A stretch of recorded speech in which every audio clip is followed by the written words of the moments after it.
زما نوم محمد آصف دی. زه د پولیو پروګرام سره د کمیونټي کمیونیکیشن افیسر په طور کار کوم.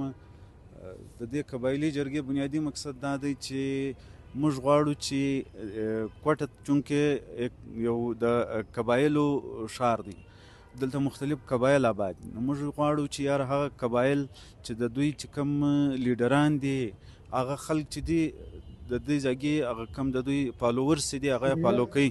نو موږ کوشش دا دی چې د دې خلکو په ذریعه باندې موږ هغو خلکو ته ځان ورسو کوم چې د چا چې په ذهنو کې څه سوالات دي یا په پولیو پروګرام باندې د هغو اعتبار نشته.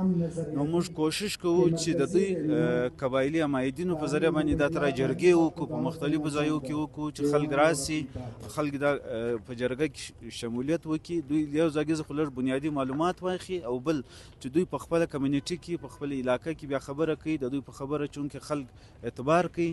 نو موږ کوشش دا دی چې د خلکو اعتبار حاصل کو. دا اعتبار چې دی دا بغیر د قبایلي عمایدینو نه حاصلېدای شي. نو کوشش دا دی چې موږ دوی انګیج کو او دوی راولو او د دوی سره مطلب دا تر نشستونه په مختلفو ځایو کې وکړو، او دا چې دی مخ ته بیا موږ ته په ویکسینیشن کې موږ ته فایده وکړي.